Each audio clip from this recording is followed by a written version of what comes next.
The success of India's elections, this is a kind of model for the world. Imran Khan let the cat out of the bag before the last election, where he said, if Modi comes back, it will be better for Pakistan. The IMF and Pakistan is the longest lasting love affair ever known to mankind. It predates Soni Mahiwal, Romeo Juliet, everything.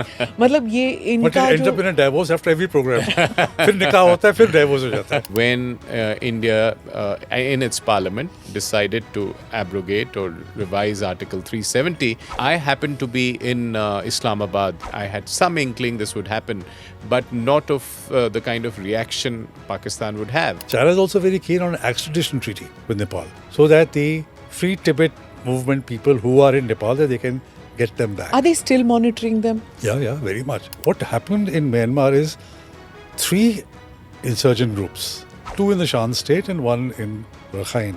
They got together, and the ones in Shan state actually were being egged on by China. And then the Khalistan project and this Myanmar-Thailand project are also going to be held up. So your entire neighborhood first Act East policy is now almost hostage. When I had protesters outside my mission in Ottawa, they would be waving Kashmir flags and Khalistan flags, the same bunch of guys. So, it was buy one, get one free kind of situation. Taliban is a very peculiar case. Many countries have engagement with the Taliban, but no recognition or no diplomatic presence. In Canada, there's a public inquiry commission going on looking at the Chinese interference, which is supposed to have taken place twice in 2 of their elections. The CPEC, which is the part of Serbia, is not really moving ahead. If at all, if you want to describe it, it's probably just limping and barely limping. CPEC was being called China Punjab Economic Corridor because the Chinese felt ये पंजाबी अच्छा काम करते हैं.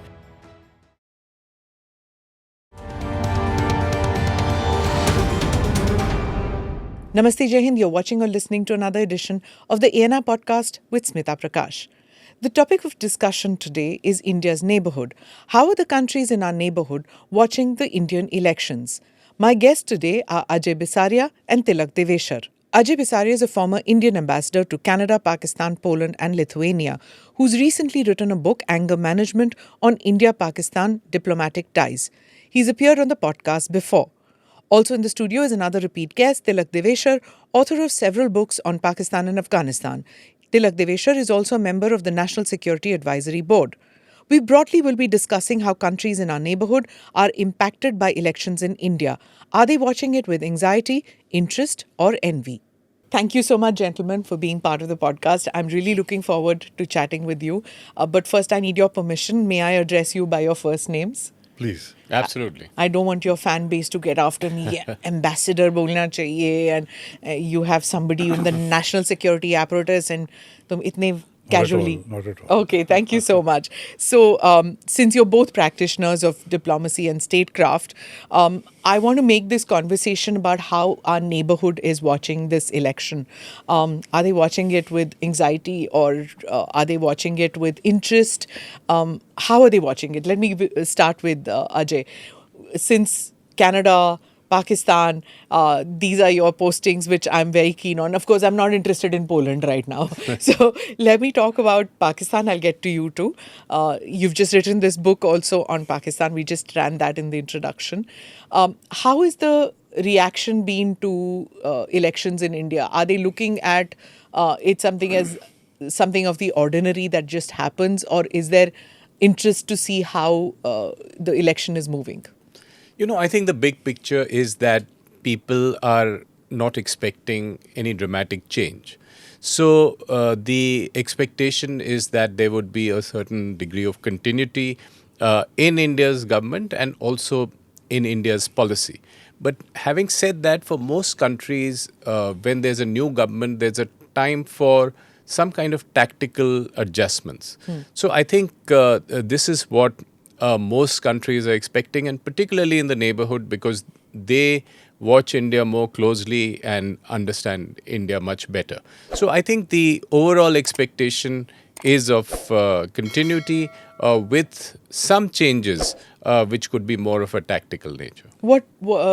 like tactical nature in the sense that their tactics have to change if it's a Modi 3.0, or their tactics will change if it's an India alliance? So I think there you'll have to deconstruct it and see how each of the different neighbors would see it.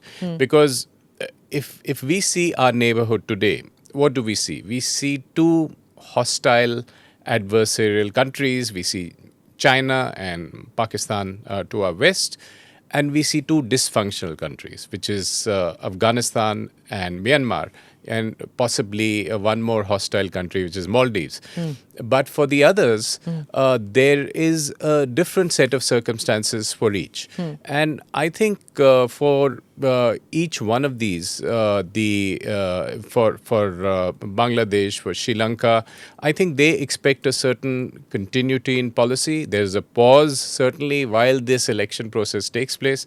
But then we would expect to move on with a certain degree of continuity, but with a re-examination of the relationship and some maybe new innovations that might come if the expectation is that there is a Modi 3.0, which will be an even stronger government than before. So will there be a legacy term issue of leaving a legacy of even stronger relationships? Right. Tilak, let me come to you. Do you agree with that they expect continuity in India? And you even monitor Pakistani media. So how are they looking at it? With anxiety, or with it that, a Modi 3.0 would mean a more of the same, which means no engagement with Pakistan? I think there's a resignation and acceptance that Mr. Modi is going to come back. Resignation. Okay. That we better get used to it and plan accordingly. Which means no visas, no conversations. There is a, I would not say optimism, but a little bit of a feeling that a new government in Pakistan, Shehbaz Sharif, and Prime Minister Modi sent him a congratulatory message. There'll be a new government in India. Shehbaz Sharif will send a congratulatory message. Elections will happen and statehood will get restored to Kashmir in September or October. So that there is a feeling that this could mark a point of departure for a new beginning, because it gives Pakistan a face saving. One of the things that they've been talking about 370, they know 370 is going nowhere, it is not going to come back. But at least a restoration of statehood in J&K, having elections and having an assembly, having a popular government, gives them something to go back to the people. Things are different. So that I think they feel that could be a point of departure for some sort of a few hesitant steps. And then they feel that, they have to walk back. They are the ones who called off the high commissioners, and Ajay was who directly I'm going to get to that. They stopped trade. So they have to walk back. They have to express their determination, not in a press statement in response to a question, but a formal proposal will have to be made at the MEA to MEA level. So there is this kind of a little bit of suppressed optimism, but acceptance that the same government and the same muscular policy is going to come back, that if we don't behave, if something goes awry, then India is going to react even more strongly than what it has in Uri and in Balakot. So that is very much there in Pakistan. So when you say in Pakistan, do you mean the Faujis, or do you mean the elected government? Because in India or even in Pakistan, the view is the Sharifs are kind of soft on India. But will that happen? How do they see it? Yes. In the past, Nawaz Sharif has always tried to,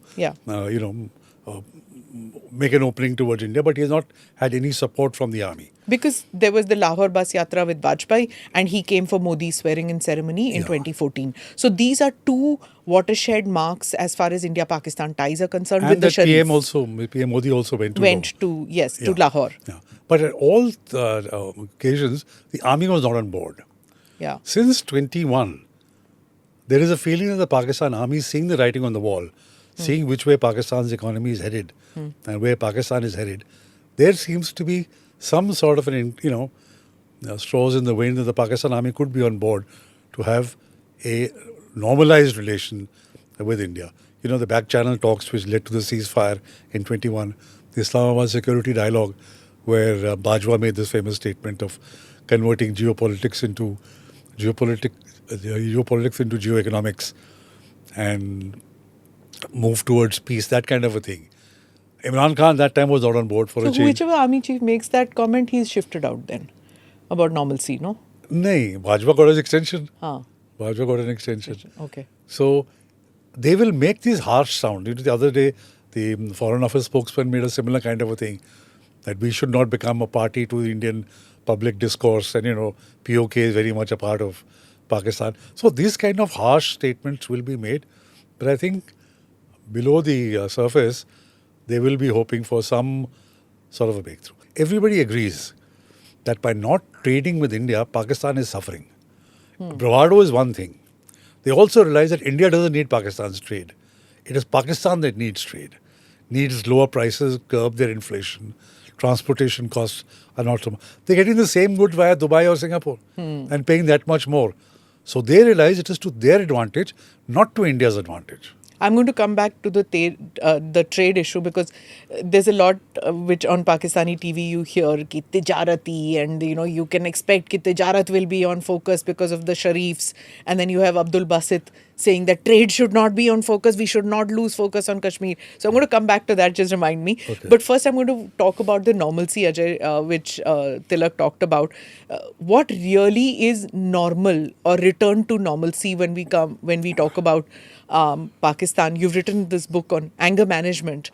So tell us about your posting in Pakistan. Both of you have done postings in Pakistan. So tell me about your posting, and then when you were sent back, what happened, and your book also on this. So what is the normalcy? Sure.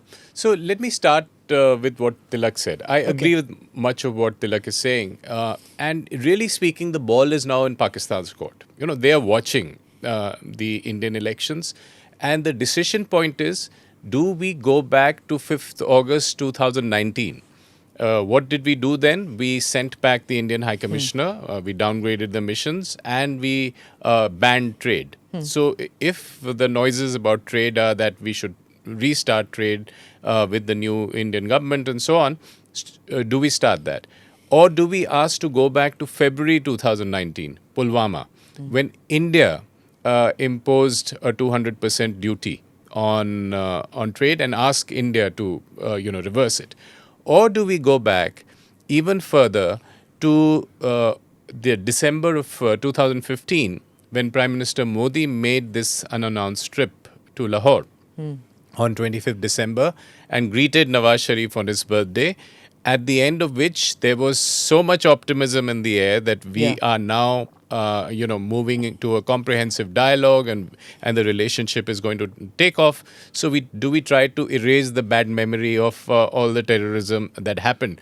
Do we go back to that point? Because you suddenly have the coincidence of the same situation. You have Nawaz Sharif more or less in power. And a BJP Prime Minister. And a BJP Prime Minister, and Prime Minister Modi likely to be back. So, in fact, now Nawaz Sharif, after his visit to China, is expected to take over again as the president of the party after a break of 6-7 years, and have a much greater say in governance. And as Tilak was saying, we also have a coincidence of this being a same-page government. So the army, this is a hybrid government.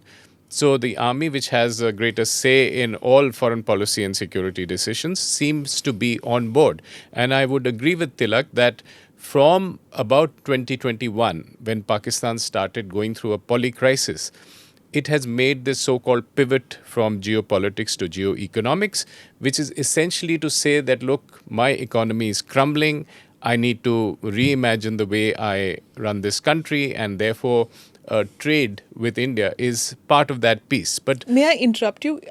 When I said BJP Prime Minister, I thought you were talking about when Modi went in 2014. You mean now?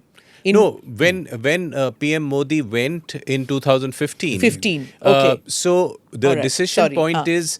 So it was right. What I said was exactly right. I was just wondering whether you're talking about now. Okay, No, I was right. talking about then. Yeah. And the question really is which era to turn the clock back to. Yeah, okay. the various watershed moments. Exactly. Because if you recall, 2014-15 were moments when we had a pretty good relationship going with Pakistan and a conversation going. So PM Modi and PM Nawaz Sharif met 5 times. Yeah. And the conversation was very constructive, forward-looking.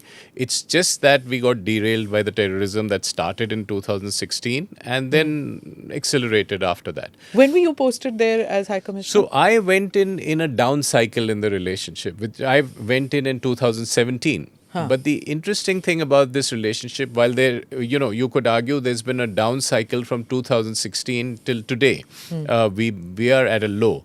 But even within that period I was there of 2 years, there are micro cycles of some positivity. This Balakot and...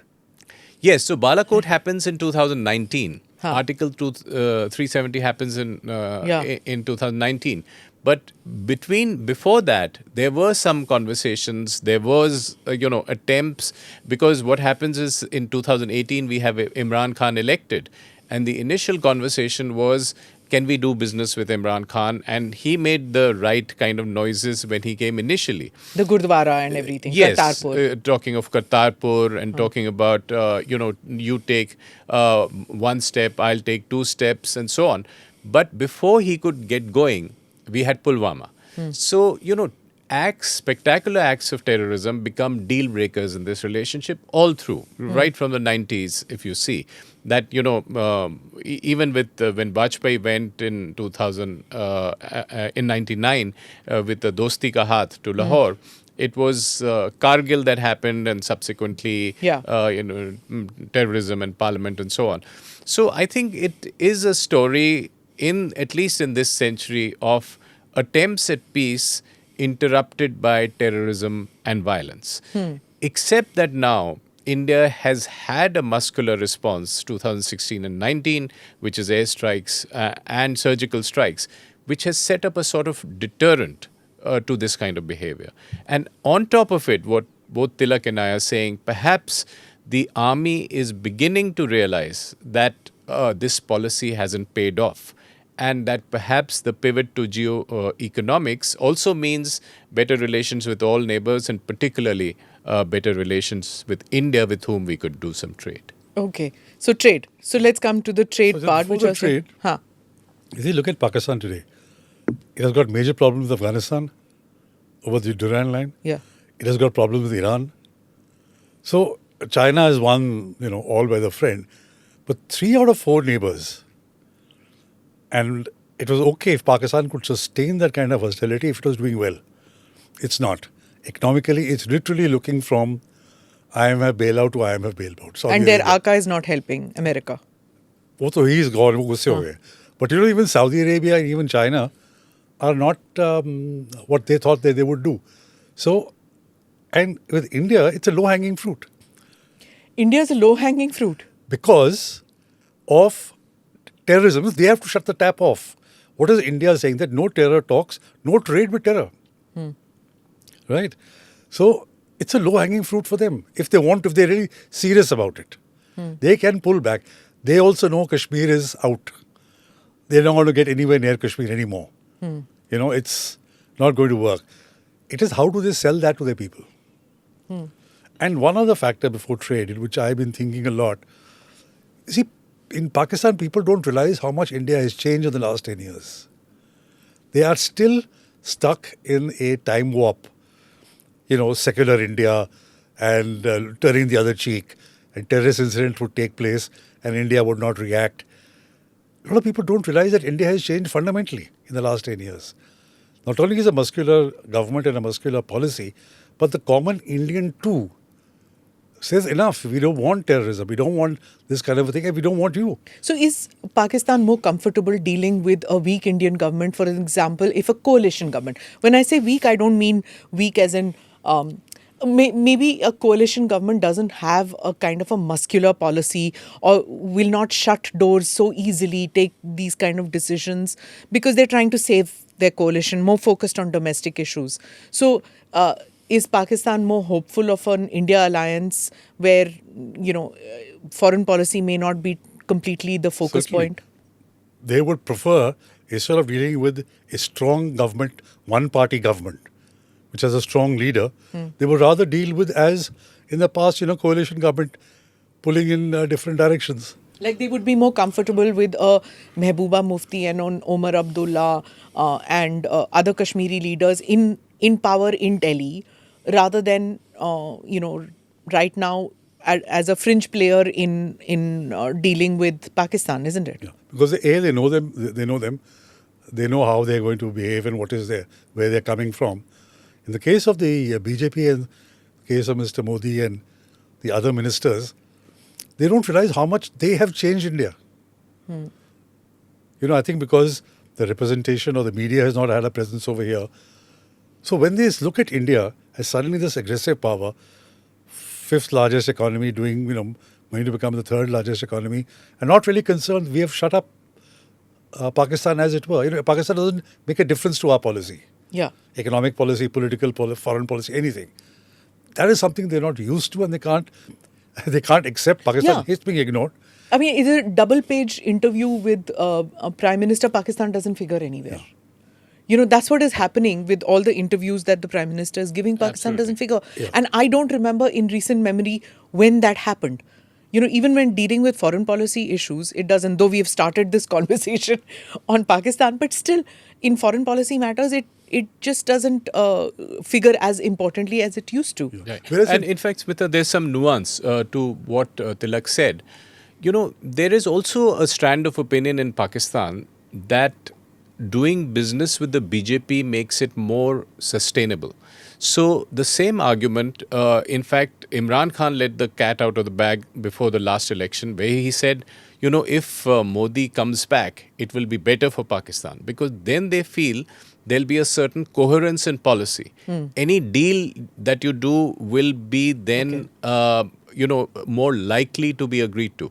So there would be that narrative that having a strong government in India and having the army or an army-supported, army-led government in Pakistan is the best time to have a long-term contract, which is sustainable. Because, we've done deals with weaker governments and where the army was not on board, and then they kind of imploded and didn't work. So just like it took Nixon to go to China in 1971, it required a strong Republican government to do a deal with a communist country. The feeling also in the army and in some circles is that we'll have a more sustained deal if we do it with the BJP. If we do something with a weaker government and the BJP, even in opposition, opposes it, then it is not a sustainable solution. Let's move a little bit from Pakistan. We'll get back to Pakistan. Bangladesh. Sheikh Hasina's Awami League has had historically close ties with the Congress. So initially, I think there was a little bit of suspicion as to how will a BJP government under Modi function. With Vajpayee, she knew about it, but Modi was a different ballgame. But then there were others in the Modi government who were, who took the relationship forward. Awami League, how has that been? Because the BNP has been quelled. So right now, India is dealing with the Awami League only, not with the BNP. So how is Bangladesh looking at elections in India? You see, the interesting thing about Sheikh Hasina on the other side and Prime Minister Modi here, they've been together for 10 years. Sheikh Hasina has been the Prime Minister in Bangladesh. The last 10 years is Mr. Modi, and if he comes back, it's another term. And she's also just been re-elected in January. And I had gone to Dhaka to interview her, and with Sheikh Hasina, she has very warm ties with the Gandhi family, not just with the Congress party, with the Gandhi family, and historically because of Indira Gandhi and all. But she seems to be very warm, having very warm ties even with Narendra Modi. Yeah. Because it's a government to government thing, and she knows where the national interest of Bangladesh and Awami League has got close relationship with the government. And also, I think Mr. Modi has a very friendly style whenever all leaders, he gets along well with all leaders. So there is that personal chemistry also, and a 10-year-long association, and could well be into the 15 years. So that is one part of it. There are many things which have bringing Bangladesh and India closer together. There's the connectivity, the train links, the energy corridor with sending a pipeline, health, almost 50, large number of people from Bangladesh come and get treatment in India. The two blips in the relationship, which I think in the next term are going to be important. One is the Teesta. Some sort of a resolution. Oh God, how many years? Yeah, because now what has given urgency to it is that China is building a barrage on the Teesta about 100 kilometers from the border, which is also very close to the Chicken's Neck in the Siliguri corridor. So that gives an immediacy to that, you need to solve it. And one of the reasons why it is not being solved is because it impacts the federal relationship between the West Bengal government and India. So I think And that is even though Mamta and Sheikh Hasina are very good friends. Yes. On a personal level. Yes. Mango diplomacy and fish diplomacy, all that happens. But when it comes to Teesta... Yeah. So even when Mr. Manmohan Singh was the Prime Minister, when he went to Dhaka, she stymied that Teesta agreement then. So something will have to be done, I think, in the next term. Including the conclaves, exchange of conclaves, but that happened. Yeah, that happened. Yeah. But, the Teesta, the water is something which is lifeline very or whatever. Emotive, very yes. emotive and a very popular thing, which will rile up people. Huh. The second is the BNP started this. But so that means that cannot be resolved even then, even if Modi comes, because Mamta's still there. No, there are engineering solutions. Okay. There are engineering solutions, and this thing has been studied in the past, and people have come out with reports. In your book also you have this big section on water wars and how water is important. So there are engineering solutions possible, but there has to be the political will on the part of the West Bengal government that, this needs to be done in the larger interest of... the second issue is the India Out campaign, which BNP has started. After the elections, after Sheikh Hasina was re-elected. So like in Maldives, there is this India Out campaign. So boycott Indian goods. So for example, this... but I liked what Sheikh Hasina said, that if you're going to be boycotting Indian goods, are you going to stop wearing saris? She immediately turned around and said that. If it's India out, are you going to stop wearing saris? And it's something that you notice when you're in Bangladesh, that you don't see salwar kameez all that much. Yeah. Women, whether Islamic or non-Islamic, are wearing saris. That's a cultural thing, according to me. Yeah. It's not... Bindi and sari. So it's been there for, ever since. So this India out doesn't really work. It works because, for example, this time in Ramzan, people noticed there was a drop in goods from India being bought. Such as? For whatever you buy for Ramzan, new clothes for children and things like that, there was a drop of purchase of Indian goods. So India Out is not only reduce the dependence, but also boycott Indian goods. Okay. This impacts Sheikh Hasina's government because it's been a very strong economic policy of the government. Bangladesh today is a $400 billion economy, $400 billion economy. A lot of it is due to the economic program of Sheikh Hasina. If you start boycotting Indian goods and the garments, etc., all come because of imports from India. If you impact that, then economic prosperity of Bangladesh gets affected. So, while on the surface it is India out, but it is actually impacting Sheikh Hasina. So, these are the two issues that India will have to look at in the coming months. In the next election. Okay. Yeah. And I would agree that the economic equities are very important because, you have a Bangladesh with $18 billion of trade and $8 billion of lines of credit. That is making a huge impact on the Bangladesh economy, and even apart from the fact that we've solved the land, maritime, and a lot of river issues. So I think that also adds to the fact that a prospering India in the future will be make for prosperity for Bangladesh as well. Okay, so that leads me to Sri Lanka and Maldives. The India out thing on Maldives and lines of credit and prosperity when it comes to Sri Lanka. So let me get to Maldives first. The relationship has now downward trajectory. So tell me, how will a new government in India, whether it is a Modi-led BJP or a coalition which comes to power, whoever comes to power, how will this relationship change with Maldives? How will India have to deal with this? Well, the hope would be that Maldives would also normalize. The larger picture is that it suits a lot of smaller neighbors to play two large neighbors or two large regional powers against each other and to benefit from both. Now, in the case of Maldives, it is really playing one against the other in the sense one out and the other in. And a more sensible policy, even from Maldives' point of view, is to benefit from both these large countries, both the prosperity of both these.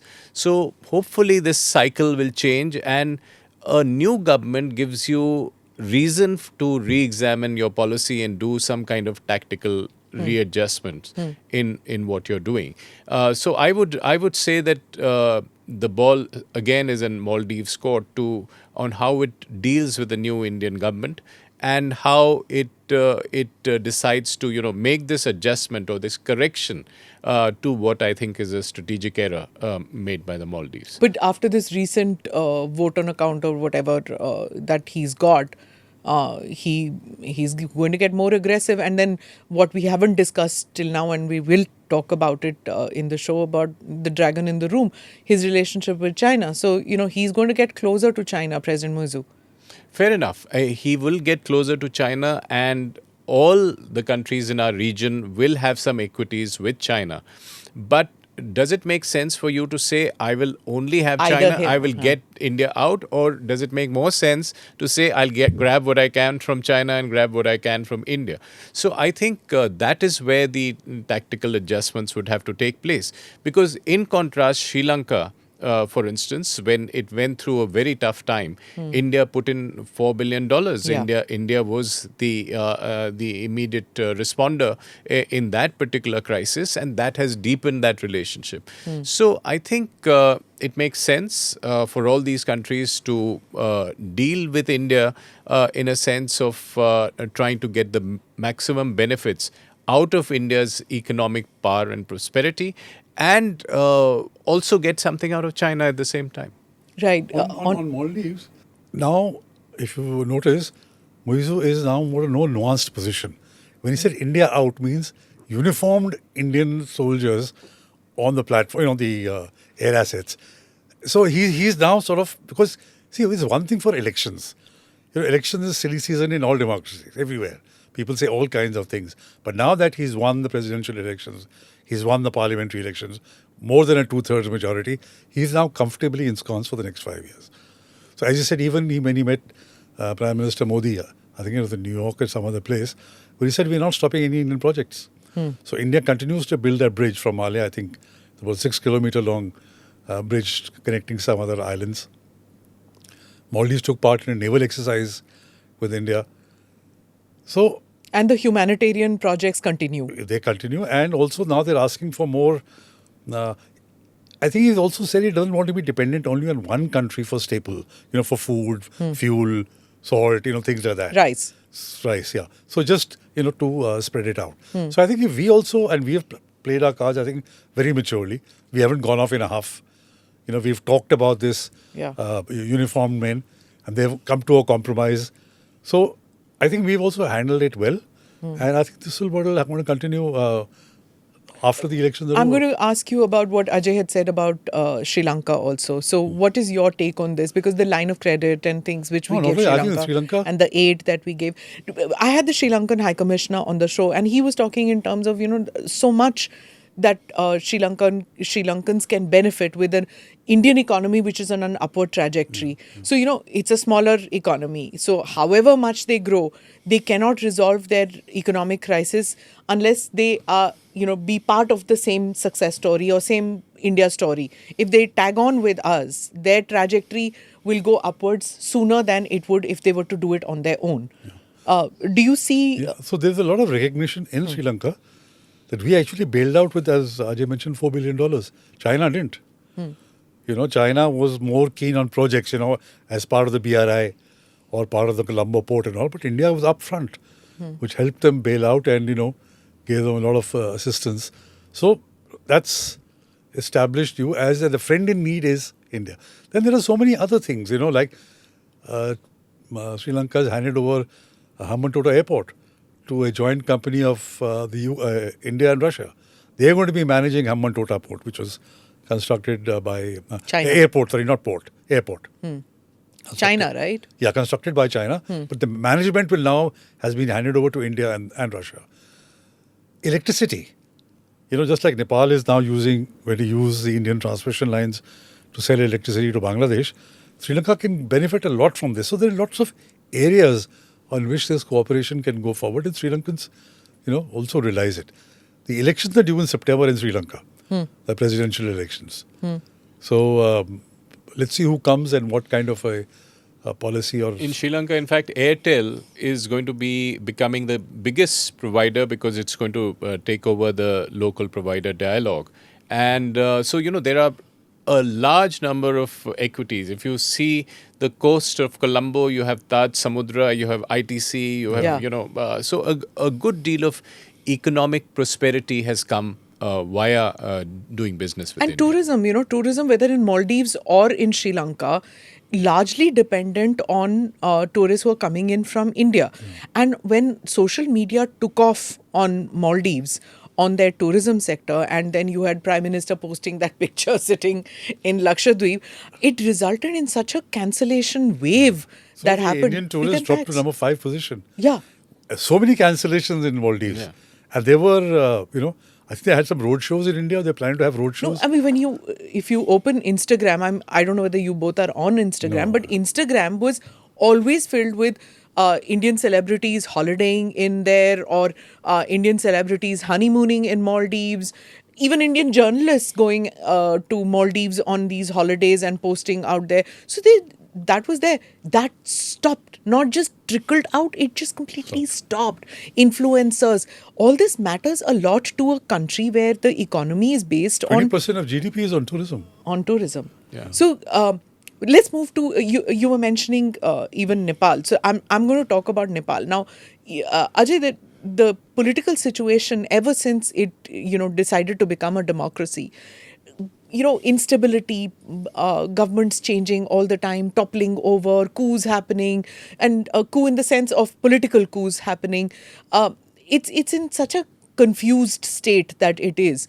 Mr. Modi had made these very emotional appeals to Nepal, and there was a lot of connect with the Nepalese population. Nepali, they don't like being called Nepalese. With the Nepali population, there were these romantic periods, with Hinduism, Hindu Pashupatinath, all those things happened. But then again, you have the China angle out there. So tell me, how do they see this? Are they comfortable with Modi 3.0, or are they more comfortable with left parties being in a coalition in an India alliance setup? How will they view it? Well, there is a bit of a left element in the Nepal government at this point of time. But again, I think talking at least to the diplomatic community in Delhi, they have a very realistic appraisal of what is going to happen, and their assessment clearly is that there will be a Modi 3.0, and we've got to do business with it. So I think that is the realistic way in which they will go forward. We had their foreign secretary here, and exchanges, and our foreign minister was there. So we are having these conversations with Nepal, and again, I think the same phenomenon will continue. That Nepal will also try to see where its interests are, whether it can get something out of China as well, and something out of India, sometimes by playing the two against each other, and sometimes by simply getting something out of India and something out of China. But, I would make a larger point as well. India's relations with its neighborhood, particularly as part of Neighborhood First, which has been a policy in some shape or form from the 90s, is that we will be disproportionately helping in your prosperity, but please help us with security. Don't give safe sanctuaries to anti-India elements, and we will be helping you disproportionately in terms of security. So this is what we saw in Bangladesh, this is what we saw in Sri Lanka, and this is indeed the message to Pakistan as well, that if you take care of India's security concerns, India could become a partner in your prosperity. And I think that would be a similar sort of message that the Nepali would also have taken from India. And I think because of their internal incoherence and multiple changes, it's not clearly expressed, but certainly I think in a Modi 3.0 we will see more tactical adjustments. Yeah. On Nepal, you mentioned rightly the political instability. After the elections in November 22, This is the third government in power, headed by Prachand. First, he had a tie-up with the UML, KP Oli. That broke up in March 23. Then he tied up with Congress, Nepali Congress. That carried on. And now he's back to the UML. Now, again, it's inherently unstable. And somehow finds it convenient, even though he's leftist, he will take anybody's support so long as he's in government. Yeah. So it's a Nepalese leftist. I really like communist ideology, which is in this part of Asia. And he has the lowest number of seats. He has 30 odd seats. Everybody else is about 70 or 60. Yet he's managed to get them around. But I was saying both Oli and he are very strong people and both want to be prime ministers. So I don't see this coalition lasting for a long time either. Oli, if you remember, when he was prime minister earlier, he had a strong China first policy. And the relations with India were pretty uncomfortable. They were not happy with our those maps and those kind of things. Now that he is back, but it may not go to the same extent as it was there earlier. The case of China, which is let's talk about China now. Dragon in the room. You see, Nepal signed the BRI in 2017. Since then, there have been no project. It hasn't taken off. So this time the expectation is because of Oli there, something will happen.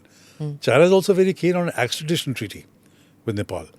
So that the Free Tibet movement people who are in Nepal, that they can get them back. Are they still monitoring them? Yeah, very much. Tibet is their priority, Still? Yeah, very much. Okay. Very much. But for India... But haven't they quelled all opposition, all rebellion in Tibet? If you're not a democracy and if you are the kind of system that China is, you can never relax. Okay. You never know when a blip will blow up. So it is a constant watch. Okay. But with India, there has been some good positive development. Integrated checkposts have been opened up. The communication connectivity is more. And now there's digital connectivity. When Indians go on for travel and tourism to Nepal, they can pay by using UPI, The digital connectivity is there. But anyway, the Indian rupee was acceptable. Only up to 100 rupee notes. So उसके ज़्यादा था क्या उस time? Anyway. No. But wherever people go, you have to pay. Demonetization. Hit them. You have to carry thaddas of 100 rupee notes. Okay. Which is so But I believe demonetization, when that 500 rupee thing, you could still exchange it in Nepal. That's what people used to say. You could exchange it even in India. Okay. So now that we have touched China, so before we go to Afghanistan, Bhutan and Myanmar, which we haven't talked, let's talk about China. How can we not, right? Now, the Indian government invited 25 global parties to observe these elections. No invitations extended to China and Pakistan. China doesn't have a democracy. Pakistan has this absurd experiment of a democracy. So what kind of message was India sending to China at that stage? Why not invite China? What was the problem? Well, I think inviting China is always a good idea. Let them learn what democracies are, and it might help. And it's actually only half facetious, this remark, because Indian democracy has been quite a beacon for the entire region. And I think Nepal and Bhutan's gradual movement to genuine democracy was because of the inspiration of this functioning democracy. In fact, I've dealt with Central Asia, and several countries there would want help in setting up their election commissions, in all the mechanics of running a democracy and a functioning democracy. Right, we've gone all the way into Africa and to set up absolutely, there. Yeah. Absolutely, to set up the structures for democracy. So I think if the Chinese had come and learned how a democracy is run, it wouldn't have been a bad idea. But on the relationship. I would think no one really knows how the Chinese mind works. They certainly don't want a Modi back. Yeah, but they also recognize that is a reality and that is going to happen. So I would think that the Modi 3.0 government will give some reason for them to correct the strategic error, in my view, which they made, which was to do this salami slicing and unnecessarily jeopardize their relationship with India. And from their point of view, also send India deep into the embrace of the West, of the Quad, of the US relationship. For what? For just doing some salami slicing and getting a little bit of territory in the high Himalayas. So I think it was an error. which they made, and there is a possibility that they would try to correct this in a Modi 3.0, in the sense that they may realize that having 60,000 troops eyeball to eyeball may not have given them any particular benefits, particularly because in a geostrategic terms, they have alienated India, sent it into a more Western embrace, and possibly also alarmed many other countries in the region about the kind of belligerent Chinese behavior. You know, when we talk about the BRI, you spoke about BRI and Nepal, and that no projects happened. BRI in Pakistan, despite the attacks on Chinese workers out there, the BRI continues to go forward. They're even attacking the Japanese now in Pakistan. So this attack on foreign nationals in Pakistan, and in spite of that, work continues, because one had heard earlier that if the Baloch rebels, if they attack Chinese, the BRI won't go forward. But it's happening. No, two things here. I don't think so the Japanese were the targets. It was a mistaken. The security guards died though. They were Pakistani. Yeah, but it was a bomb-proof vehicle. So it was. I don't think so the Japanese were being targeted at all. And the CPEC, which is the part of BIA, is not really moving ahead. If at all, if you want to describe it, it's probably just limping and barely limping. You see, initially when the Chinese wanted to invest about $62 billion, but their investment has peaked till about 22 maximum. And that also 4 or 5 years ago. No fresh investment, no new projects are being taken up. Nothing in Gwadar? No, it's as it was. As it was. Even the desalination plants, which was to provide water to the, is not being done. And in fact, so much so that the power plants which China had put up in the fast track in the first phase, which are online, but the electricity being produced is so expensive because the rate of return promised, with sovereign guarantee, something like 22%. So the electricity generated is so expensive that people can't afford to buy it. So some plants have shut down. In fact, the other day I was reading a hilarious thing. The world over is going on solar energy. Here, that NEPRA or whatever is the organization, they are protesting that people should not go in for solar energy because then who will buy this electricity? What Pakistan has done because of CPEC is they built the power plants. They didn't focus on transmission lines. The transmission lines are very poor. They can't handle the load and they're frequent breakdowns. So you have surplus energy, but no transmission, and electricity is too expensive. So the real right mess. And so if people start doing solar energy, then you can imagine the Joby investment which has been done and which they have to pay. And the Chinese power producers are saying, you pay us the money. Because they have been lent money by Chinese banks who are saying now pay us because our balance sheets, whatever, we need the money back. And Pakistan says, so they keep going to running to China to roll over payments. Ajay, you've been posted in Islamabad more recently than Tilak's posting in Islamabad. So when you were there, that transition was happening where Pakistan was moving closer to China as compared to America. Tell me a little bit about that flux that was happening at that stage. Yes, and then the Pakistanis always wanted to balance the equities in the West and the US and China as well. All that changed a bit in 2021 because once the Americans withdrew from Afghanistan on 15th August 21, then it lost sort of strategic interest in Pakistan because it didn't require it immediately for access to Afghanistan. So Pakistan tended to move more into the Chinese camp. But what we've seen recently is they don't want to give up those equities in the West because that unlocks, the legacy of the F-16s and other equipment that they got in the past. And more importantly, the IMF program. So the purse strings are controlled by Washington. And therefore, they don't want to alienate the West beyond a point. But their strategic dependence on Pakistan has deepened. And, as Tilak was saying, it was clear even while I was there that CPEC was dying, that it was a plan that would really freeze at $22 billion and what they had. even apart from the fact that Imran Khan was questioning it, he used to call CPEC was be called China Punjab Economic Corridor because the Chinese felt ye Punjabi अच्छा काम करते हैं. Shehbaz Sharif was taking care of their projects, but in Balochistan and other places they were being blown up or threatened and so on.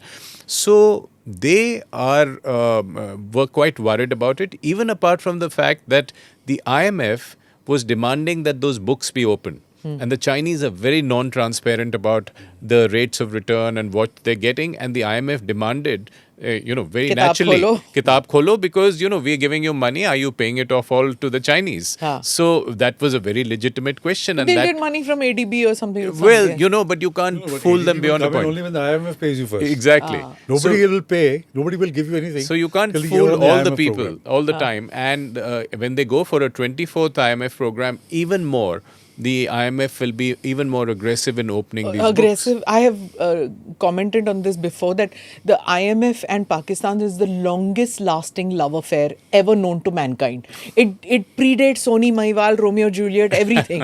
मतलब ये इनका But it ends up in a divorce after every program. फिर निकाह होता है, फिर divorce हो जाता है. Okay. I like how you take this forward. Yeah. But you said just now that CPEC dying.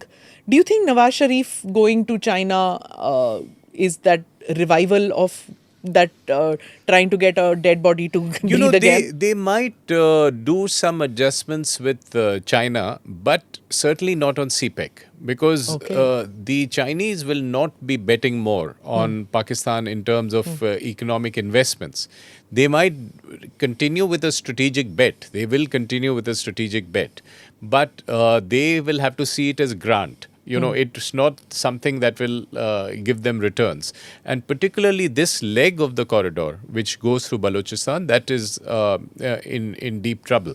So they might want to do a couple of projects in Punjab with Maryam Nawaz Sharif's daughter, who's chief minister there, and otherwise. But, the whole CPEC bit in Gwadar and Balochistan is under threat. Okay. This conversation is also about security matters, NSAB. So that's why I'm going to ask you about Myanmar. Demystify this whole thing. The military losing control over large tracts of land, I believe.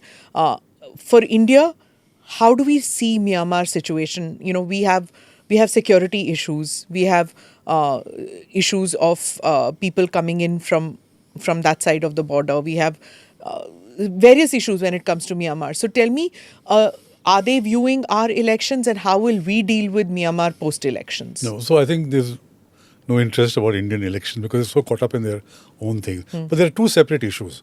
One is what is happening inside Myanmar, how it impacts Indian security and our projects. So refugees, infiltration, so Ghuspetia, as it's called in Hindi.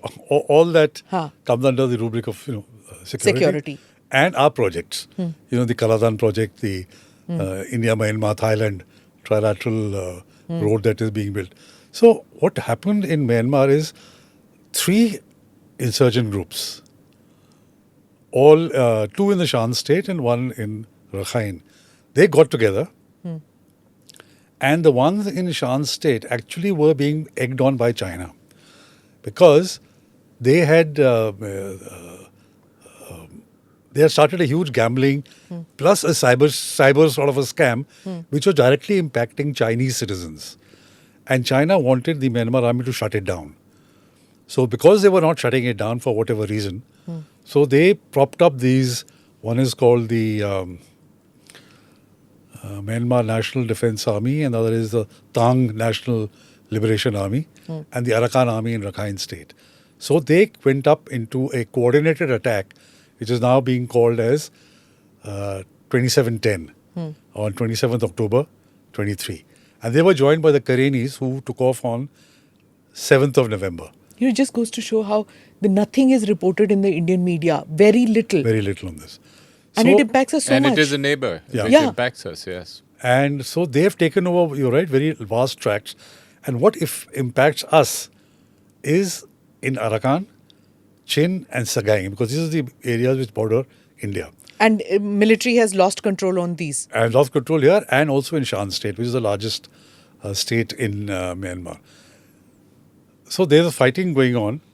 And one of the key areas, as far as we are concerned, in Rakhine is Paletwa, which directly impacts the Khalistan multimodal transport project.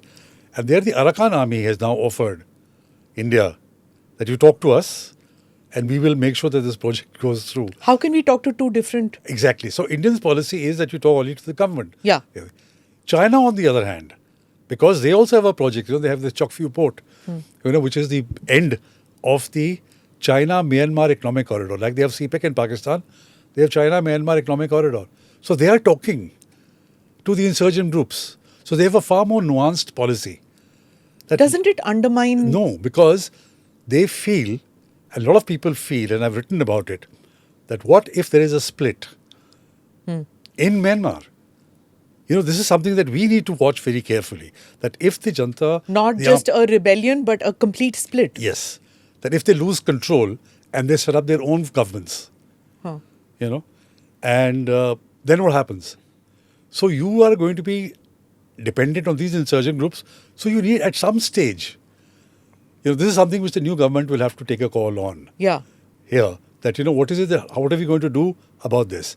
And then the one other element which I think... Stuff that we have to deal with, it's like, we didn't want to talk to the Taliban, but you willy-nilly have to talk to the Taliban. Similarly, the Arakans. Yeah. The other thing is, this is the Arakan army, which is Buddhist. But there is also the Arakan Salvation Liberation Army, or Arakan Rohingya Salvation Army, which are the Rohingya army. Which they did a drone attack recently in Naypyidaw. Not only that, in 2017, they had massacred a village of Hindus. About 100 Hindus they had massacred, and they were then, mass graves have been found. So they are vehemently anti-India, anti-Hindu. This is the Rohingyas. And they are waiting to set up some sort of a Rohingya land, if possible, between Myanmar and Bangladesh, where they will be based, and then a whole lot of insurgent groups, Al-Qaeda, ISIS, you name it, will find sanctuary over there. So these are, I'm speculating. How does Bangladesh look at it? Of course, they're also worried because they have the largest Rohingya refugees in their land, right? Among all the other countries which border Myanmar. There's no armed movement there. Yeah. The armed movement is in Myanmar.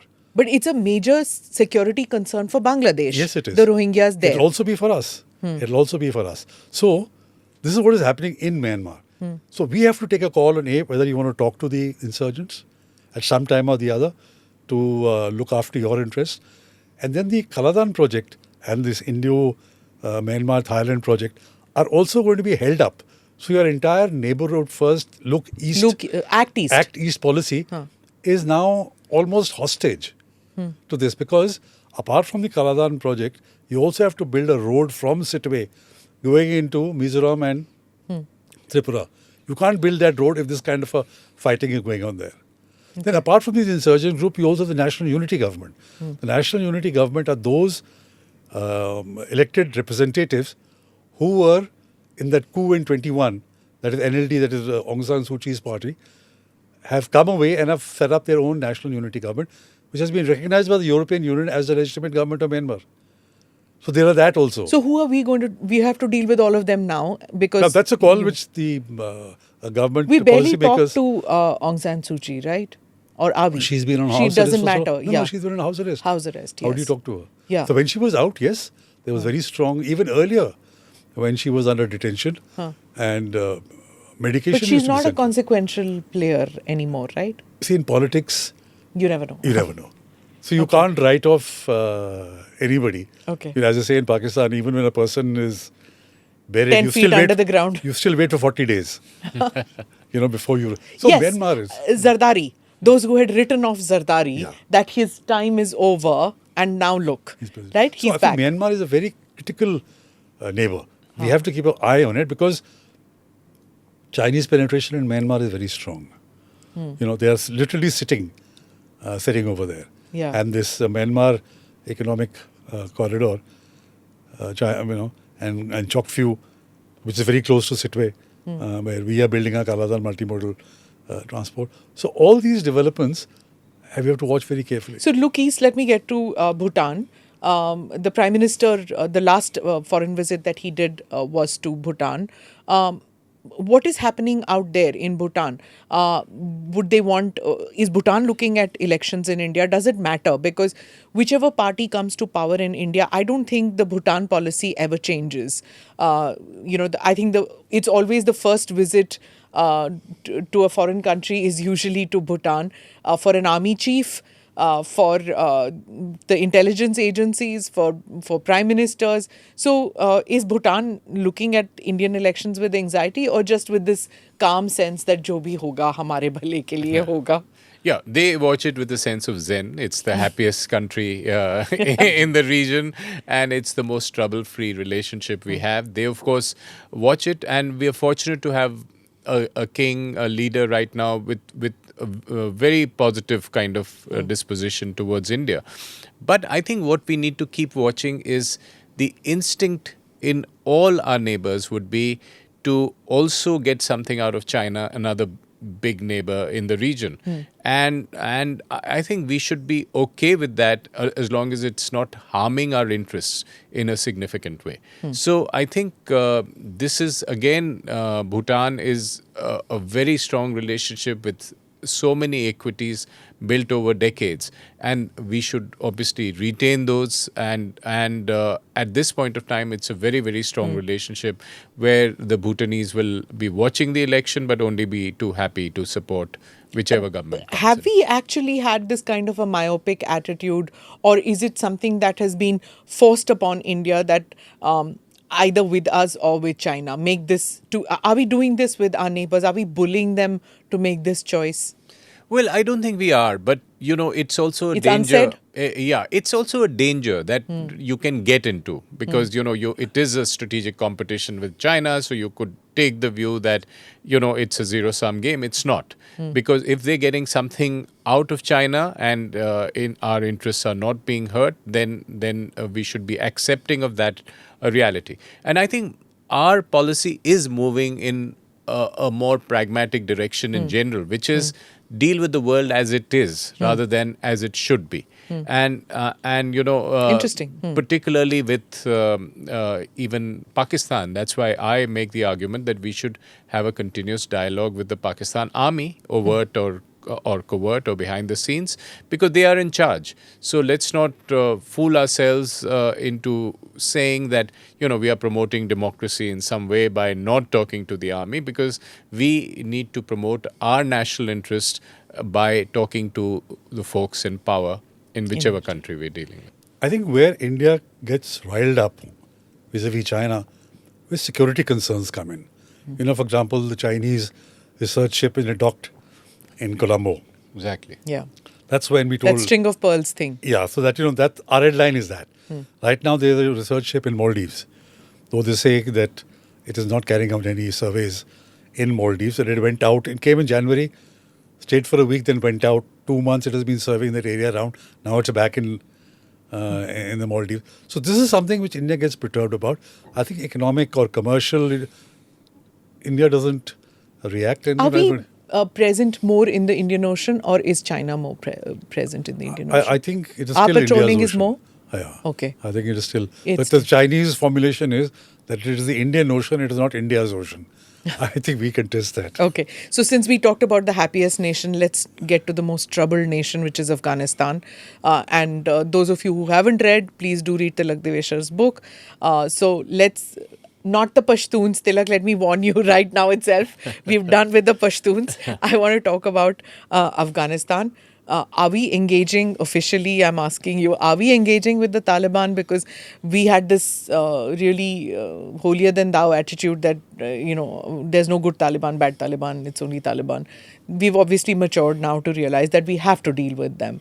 So where are we in with regard to Afghanistan? And is our policy going to change whichever government comes to power in June 2024? So, there was a delegation led by the Joint Secretary in the MEA, who recently, if you remember, 2 months ago, had gone to Kabul and met with the government, the foreign minister and things.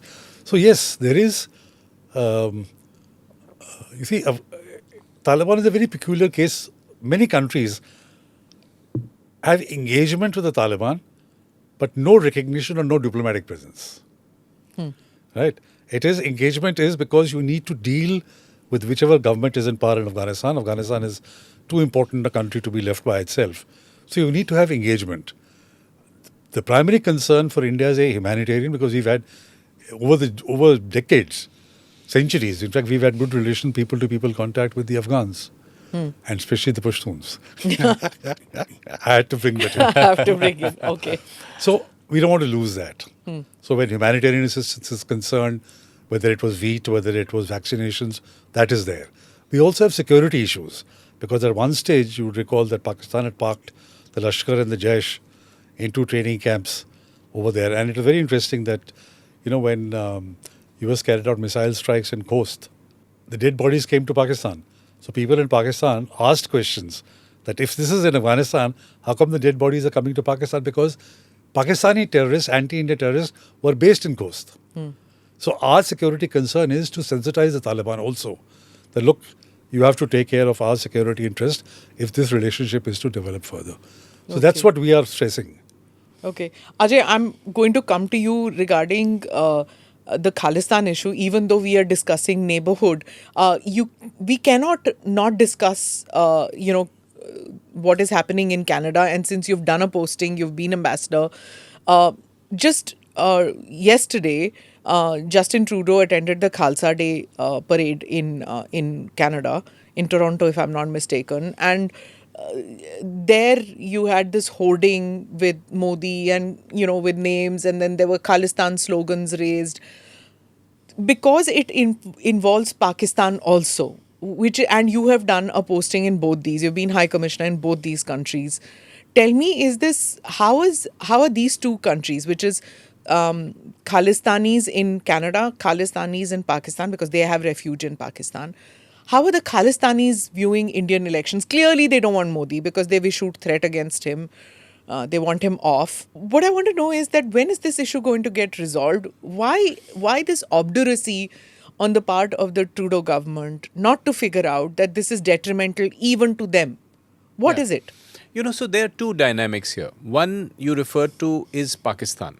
For Pakistan, just like it was in the 80s and 90s, a low-cost warfare against India to try and exploit a fault line is also to finance and help and fan Khalistani movements overseas. So when I had protesters outside my mission in Ottawa, they would be waving Kashmir flags and Khalistan flags, the same bunch of guys. So, it was buy one, get one free kind of situation. That they were possibly funded by the same kind of people. So there is a certain sponsorship. But in Canada, it's unique because, this Khalistani issue is a fringe issue in several geographies. It's there in the US, in the UK, in Australia and Germany. They're not in government. In Canada, they exactly. are. Yeah. But what is different in Canada is that it enters into local politics. Yeah. And in this particular case, you have a party called the NDP, headed by Jagmeet Singh, which is a sort of junior coalition partner of the current dispensation, and therefore they have a disproportionate say in the way the Prime Minister behaves by making statements in Parliament and by attending clearly radical events. So I think that becomes the problem, and it is a continuing problem in Canada because diaspora politics becomes very important because a large number of citizens come from overseas and therefore they bring their politics to Canada. But I think it is in Canada's own interest to at some point say that, let's be governed by our national interests, not by our vested diaspora interests and by the political groupings, and be driven by a national interest, which in Canada's case is certainly a strong geopolitical alignment with India. Canada's own Indo-Pacific strategy, ironically, is the most forward-leaning of the Western Indo-Pacific strategies because it says China is a disruptive power, India is a critical partner.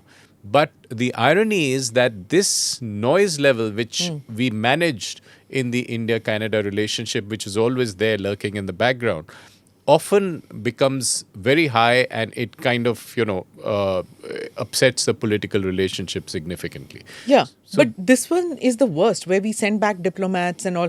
This kind of slide in relationships has never happened. Even though we've had the Kanishk episode, we've had terrible episodes in the past, terror incidents relating to Khalistan, but diplomatically it didn't get affected as much as it has today. Yeah, At least that's, and, I don't know. You would know better. In a sense, it was contained in the diplomatic sphere because we continue to have more than $90 billion of Canadian investment in India, and that continues to mount.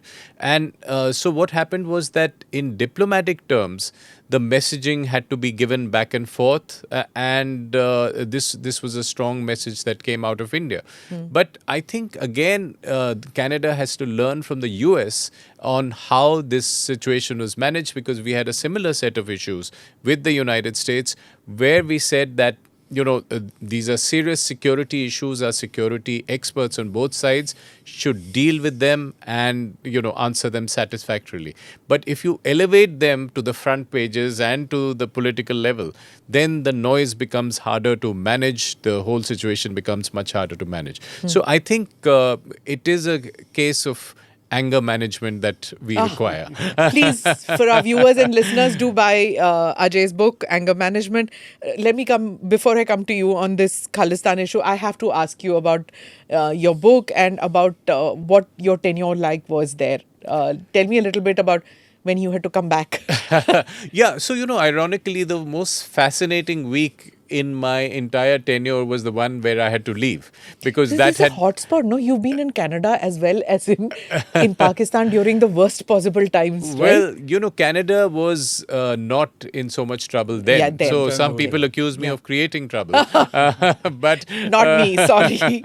Okay, yes, go ahead with the Pakistan. Pakistan has multiple paradoxes. You visited Pakistan, and the paradox is that while you're dealing with hostility during the morning, you're talking to diplomats very politely during the afternoon, and you're doing jhappi pappi and having great parties in the evening with the people.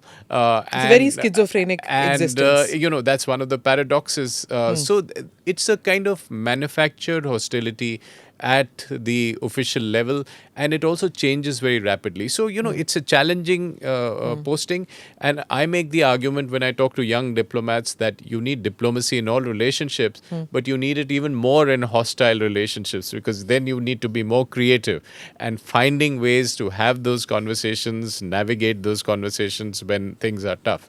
So I think Pakistan for an Indian diplomat is quite an exciting posting. Overall, there would be moments of hostility, moments of worry, but I think by and large, it opens up the possibility of being creative and looking for solutions within. In all my visits to Pakistan, I just felt this is so unreal. This country is unreal. You cannot pin it down that okay, I've understood this country. Nahi hota. I mean, what was your experience? And tell me about that period when you had to come back. Yes, so it was certainly surreal in the sense that it seemed exactly like home, but home at an angle to itself with something as distorted there. And the week I was coming, on the 5th of August, I had exchanged text messages with Minister Jaishankar. I was telling him something about something that was happening, and he sent me a text back, just watch TV at 11 o'clock. So I had an inkling that something was afoot, but I didn't know exactly what. So once the events unfolded, Pakistan went into high panic. You need to tell us, because there might be some people in our viewers and listeners who live abroad who may not know. So can you give me a little context to that? Yes. So this was the 5th of August 2019. When India, in its parliament, decided to abrogate or revise Article 370, extinguishing the special status of Jammu and Kashmir. And I happened to be in Islamabad on that particular day, and I had some inkling this would happen, but not of the kind of reaction Pakistan would have. And what we got in Pakistan was a huge overreaction because Pakistan's own position, stated by its army multiple times, is that Article 370 is a bit of a ruse. It's a fake. It's not real autonomy for Kashmir. But they reacted very strongly and said that India has done the siege of Kashmir and India has surreptitiously taken over Kashmir and so on. So the way the events unfolded is that they said that we should shut down the Indian mission. We should ask the Indian High Commissioner to leave because of all this trouble that has been created. When was the last time it happened? When an Indian High Commissioner was asked to Well, leave? never in the Okay. past. Even during the wars, they were never really expelling high commissioners. They shut down the consulate, right? Karachi is shut down. Yes, but Karachi was not, shut down in '96, Yeah. and we also had a situation during the wars in '71 where the Indian High down. Commissioner was actually arrested Okay. and then sent back, but never expelled. We withdrew a High Commissioner after the attack on India's Parliament in 2001. But this was sort was of the High new. Commissioner? Then Mr. Nambiar, Vijay Nambiar was the High Commissioner. Okay. And India asked him to come back.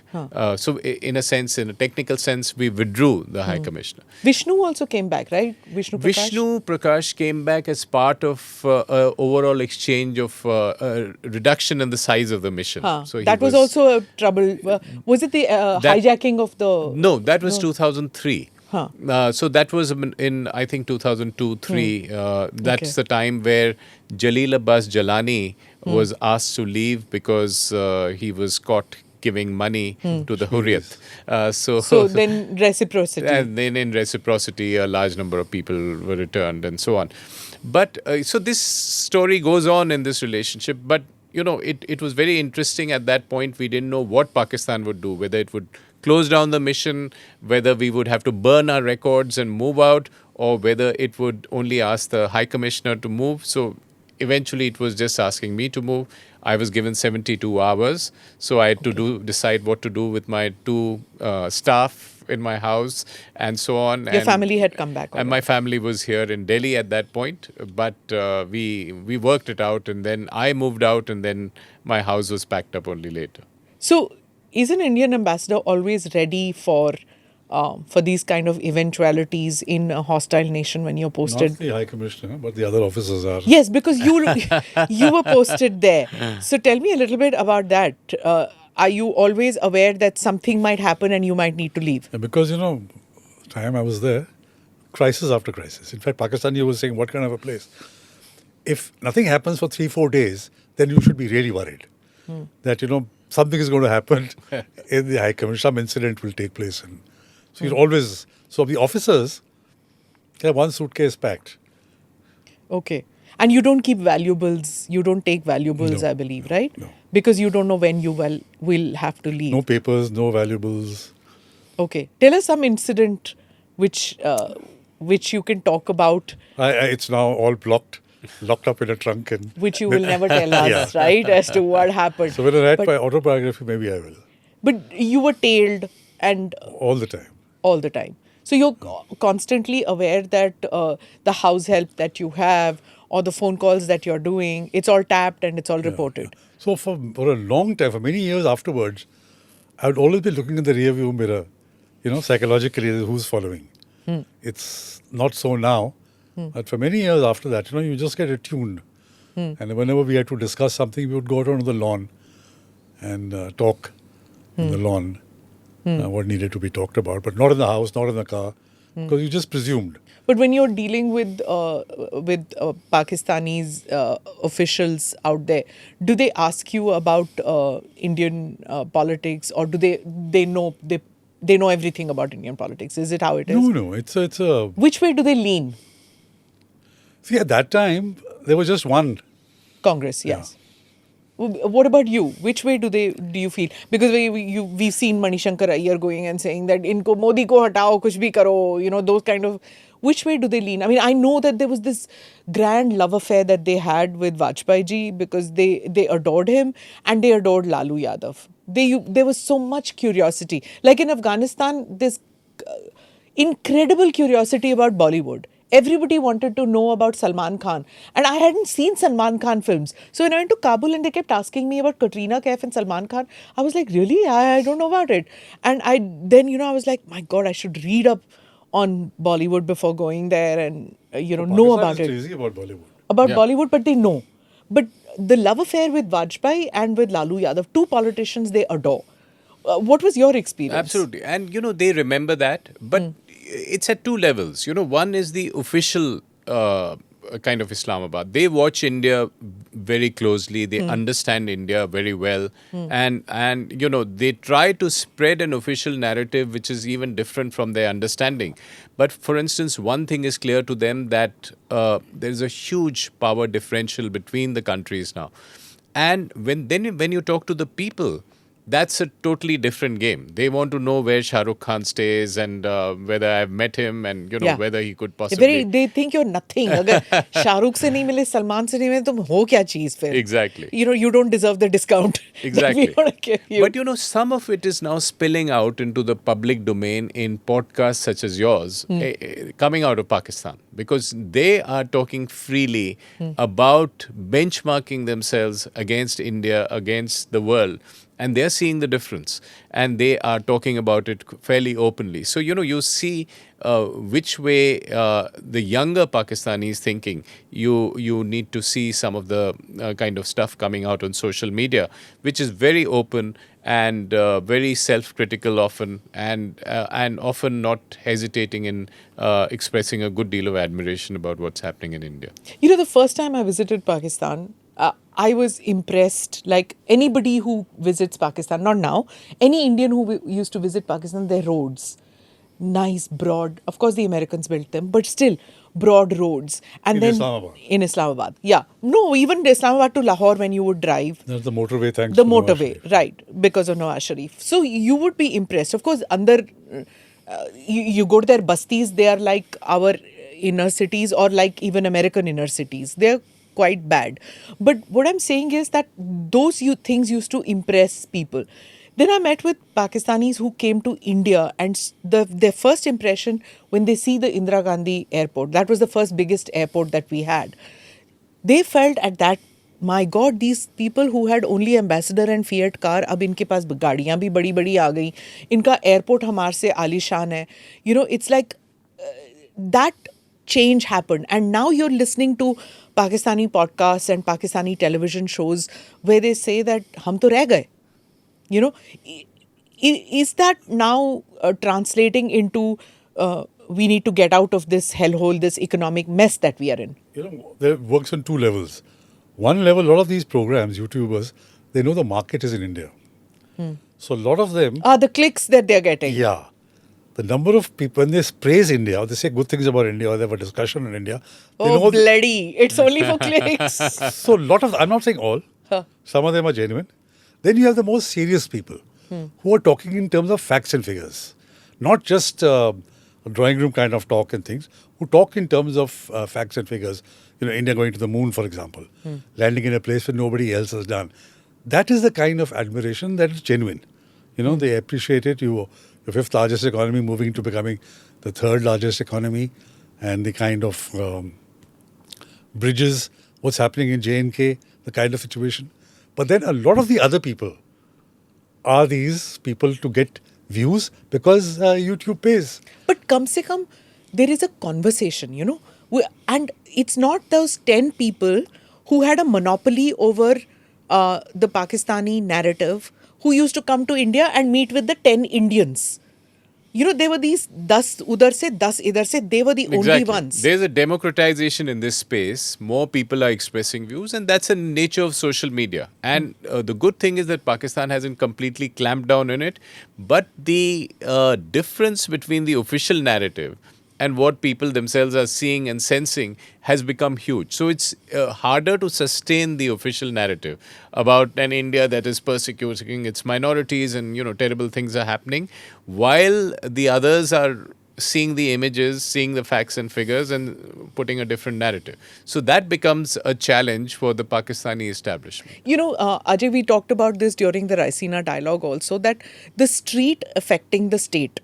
what is happening when street, I don't just mean rallies and protests. When I say street, I mean people who did not have official sanction to say certain things. Now, there is so much of conversation happening that the state cannot ignore what the street says.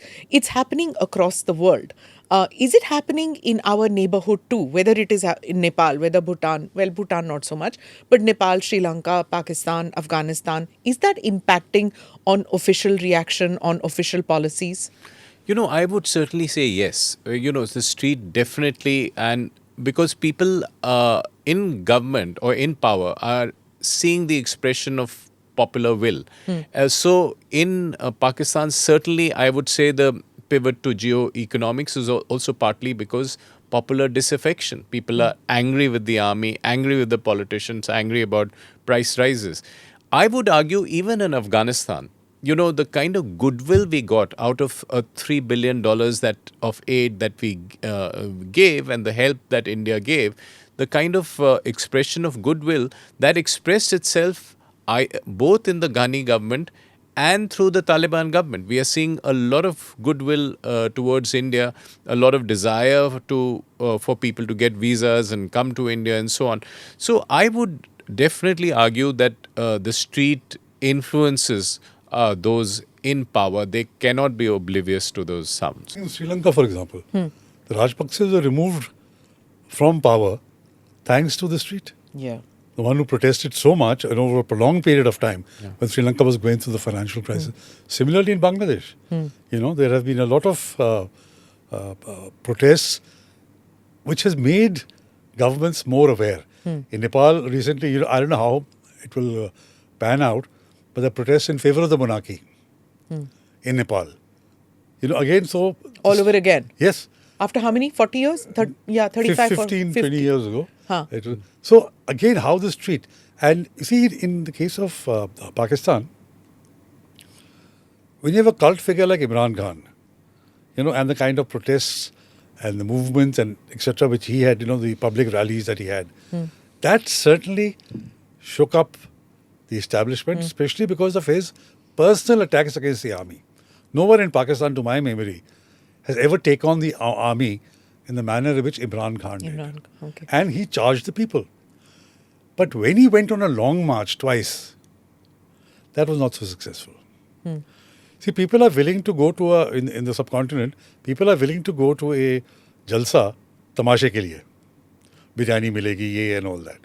But when it comes to a long march, you're putting yourself out 15 days, 20 days, people are still reticent. So, yes, the street does impact, but what the army also has its handles and its levers, how they manage to take care. They pick up the second tier leaders. You see, after 9th of May incident, those people are still languishing in jail. It's going to be a year now. Where is the second rung, third rung? You still have the Sharifs calling the shots? No, I'm talking about the Imran Khan's party particularly. Okay. No, because they were on the protest. They were on the road. They're all in jail, right? Yeah. Many of them, the second and third rung, are in jail. Ladies, the daughter-in-law of an army chief. But she got out finally. After almost a year. Yeah. 8 months, 9 months. So the army also knows how to handle it. But where the youth or where this impacts is because of the demography. You see, in Pakistan, I'm sure in other countries also, it's a very young population. I was seeing that from 2018 to 2020, the elections now, there were 18 million new voters. Right? And the population between 18 and 35 is 44% of the electorate. That's a huge chunk. So that's how Imran Khan's party, even though they're contesting as independents, won about 90 seats. Because these people came out and voted for them. They knew in each constituency who's the PTI guy. And they voted for them. And in spite of that, you have the old guard winning, which is Nawaz So that Sharif the army Shah. is past masters on Because how to... it just rigged it pre-election, during election, post-election, and So it's not electorate doesn't really matter as such, It has started making a difference. It has to. Okay. All right. So finally, I have to get back to Indian elections. So, there are internet providers who have been warning many countries which are going into polls this year. Some have already completed. We are in the process. That China will try to use artificial intelligence to penetrate our electoral process. Of course, our EVMs are not connected to the internet, but there are other methods to which they can influence. We have 4 more phases, maybe 5 if we run this show after the second phase or third phase, depending on that. We still have many phases. Do you think that it's a very, very strong possibility that they have already tried to impact our elections, or they could still try to impact elections? As you said, EVMs luckily are standalones, but narratives. You see, building narratives, using influencers, social media, or even print or electronic, that is one major cause of worry. And fake news now, using artificial intelligence, fake news, showing somebody who's not there, saying something which he never said, that is something which you have to be guard against. And I'm not a technical man, so I don't know how do you guard against it. But this is something which we need to be very careful about, that how do you tackle false narratives, fake narratives. Even the Prime Minister has gone on record to talk about this fake narratives and fake visuals. So I think that is something which we need to worry about. And it's not only China. They are the deep state, as it is being referred to. You find so many things that are happening. So Soros. There could be so many others. Huh. Yeah. So India's upward trajectory is not exactly a comfortable situation for many countries, including China, which has not factored in that India could be. And India's rise, whether it is in the G20, Quad, whatever, is not a comfortable situation. When we were talking about artificial intelligence, just yesterday, there was a fake video out of Amit Shah. Of the Indian Home Minister, where he's talking about certain things which he never did. It's AI generated. It's fake. So, like I was saying, that it's not maybe just Chinese interference. It could be the deep state interference. How dangerous is it on the outcome of the polls? I think it certainly is a danger, and we have to guard against it in all elections. The Chinese, for instance, have played that role in Canada already. In America. In the US, supposedly in Taiwan. And so, therefore, the technology exists. In Canada, there's a public inquiry commission going on, looking at foreign interference, looking at the Chinese interference, which is supposed to have taken place twice in 2 of their elections, 2019 and 21. So I think we have to guard against it, develop those guardrails, develop those cybersecurity methods and those ways to, counteract this possibility. The other thing I wanted to say, and that perhaps is related to your last conversation about how Indian democracy is seen in general, particularly in the media, is that there is a tendency to downplay the importance of our electoral democracy. The success of India's elections are something that they were held regularly and reasonably transparently, reasonably fair, and this is a kind of model for the world. A lot of election commissions around the world are asking for our election commission to, kind of show them the way this is held. So I think this, in all these democracy indicators, whether it's VDEM or Freedom House, now, I used to be the Indian representative in a community of democracies, a global organization. And I would make the argument that you guys are overweighting certain factors and underweighting the most critical factor, which is the regularity of elections, the competitive politics, political parties, and whether elections are regularly held. So I think this is something that we need to be communicating better, that, the fact of electoral democracy is also a huge achievement. Yeah, this is exactly what Ajay said, is which I did one podcast with Shashi Shekhar about this, that these Western democracies who make it their,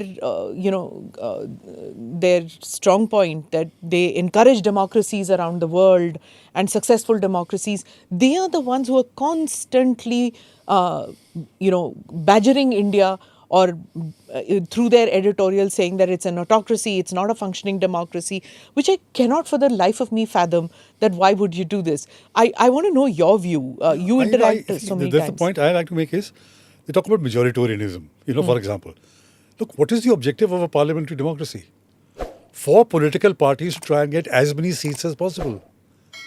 Now, if a party is getting, over 300 seats or more than that, what is a party supposed to do? I don't want 50 seats, I'll give 50 seats to the opposition. Okay? That is not how parliamentary democracy works. And parliamentary democracy is first past the post. You can get 100, but I've got 101 seats, so I'm going to be elected. So this is something which you find all these editorials and these universities talk about, what you mentioned, autocracy, democracy in danger and all, is all a lot of nonsense. You have the most transparent and the most widespread elections ever. 970 million. The electorate can you imagine the sheer humongous task of organizing a free and fair and transparent election? And then based on that, people have a free choice. Yeah. But just coming back to one point of the danger, see, the false narrative is very dangerous, because once you set a narrative, once you put it out in the market, to counter it is all defensive and it does not have the same kind of resonance as the initial mischief is. So that is something which needs to be guarded against. A trial balloon which is floated or something which is said, with the false narrative. So finally, I'll ask you both one question, and you can take it, because you're practitioners of foreign policy, security policy. So has domestic politics, has it played a larger role in foreign policy in the past decade than in the previous years? I would argue no, not than in the past, because finally, your foreign policy is furthering an expression of national interest. And the national interest, you might argue, is interpreted differently, projected differently, and translated differently in diplomacy. But it is not that we have more of domestic issues being translated overseas. I think the foreign policy is certainly based on managing India's rise, which is a benign rise, I think, compared to China's, for instance, and maximizing the benefits one gets from the world, from the neighborhood and beyond, for easing that rise, whether it's in terms of a better geopolitical climate or whether better investment conditions and so on. So I wouldn't say that has dramatically changed. Tilak, same question. I think the distinction between domestic and foreign, which may have been there earlier in two different compartments, is no longer there. It's not silos anymore. It's not silos anymore. Because... And security also, you would say? Yeah. All interconnected? You see, because, for example, economic development. Our priority is to develop the country economically. And for that, you need to have, where you want trade, you want FTAs. So all that becomes part of foreign policy. Similarly, on security interests. If you have a security problem in Bangladesh, for example, or in Myanmar, it is projected through diplomatic. So I think the distinction between domestic and foreign policy is now blurred, and one feeds into the other. Okay. One feeds into the other, and that's how it's being projected. Right. Thank you, gentlemen, for sparing the time and speaking with me. And when we have a new government in place in June, I would like you to come back to the show and explain to me as to what is the focus that this government, the new government, would want for the next 5 years. Thank you so much. Thank you so much for having me. Thank you. So This much. was wonderful. Enjoyed talking to you. Thank you. Thank you for watching or listening to this edition of the ANR podcast with Smita Prakash. Do click on the subscribe and like buttons. Namaste. Jai Hind.